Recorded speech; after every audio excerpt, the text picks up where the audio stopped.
Kaya kailangan mo talaga mag-practice ng iba't ibang style ng pag-posing. Kasi dito nakuha ko to kay kay Sir Ken Hanuka.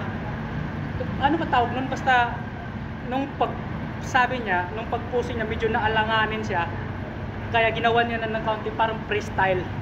Parang freestyle o naglagay siya ng mga extra movement para hindi ganun kahalata sa mata ng mga tao. Pero sa mga judges, alam na nila yun na medyo naalanganin ka kasi pero yung mga manonood na hindi ganun ka ano ba na hindi ganun ka kapamilyar. Paano ba? Basta maliban lang dun sa mga matatagal na talaga, nakikita nila na medyo nagkamali ka, kaya gumawa ka ng extra movement o nag-freestyle ka para maagapan mo yung pagkakamali mo. Basta yun na yun. Kaya kailangan mo gumawa, di ka mag-focus sa ibang style yung practicein mo. Kaya pagka kunyari, medyo naalanganin gano'n, medyo sa tingin mo hindi gaano ka-flex,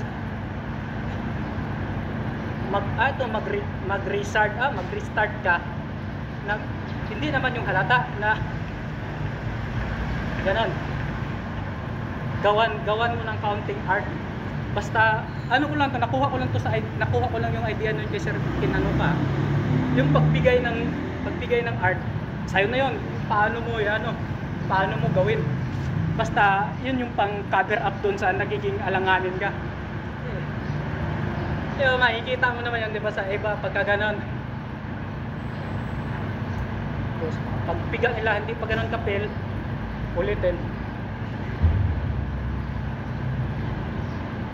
Hanggang sa naramdaman na nila, nag-connect na yung muscle at saka utak. Yun, ramdam mo na, kahit di mo nakikita sa lamin, ramdam mo nang napipiga siya. Kasi sabi nga nila, di naman kailangan maraming galaw, no? Kung ano mo nang ganun, ramdam mo na kaagad yung mind muscle connection, stipot na yun, wala nang maraming galaw. Mga professional judges na talaga nagsabi niya na. Yan naman yun. Bigla ako nagiging expert dun da. Ayan mo na. Ano pa ba? Naubusan na sabihin. Basta ganun lang yun. Minsan, kailangan mo talagang mag-practice ng posing. Yun na nga, ito namang ideas na to kay Idol Mark Palomar naman. Sabi niya, kailangan mo mag-practice ng posing para magkaroon ka ng parang magkaroon ng muscle memory ba. Pagdating mo sa competition, dehydrated, basta marami na lahat na nararamdaman mo. Pero pagka lagi mo siyang ginagawa, maganda yung condition mo, maganda, marami kang kinakain, wala kang kinakain, uhaw, gutom, masama pakiramdam mo, pag ginagawa mo pa rin yung bagay na yun, kahit lutang ka, pusang gumagalaw pa rin yung katawan mo, naaayon sa pinapractice mo. Yun na yung sinasabi nilang muscle memory.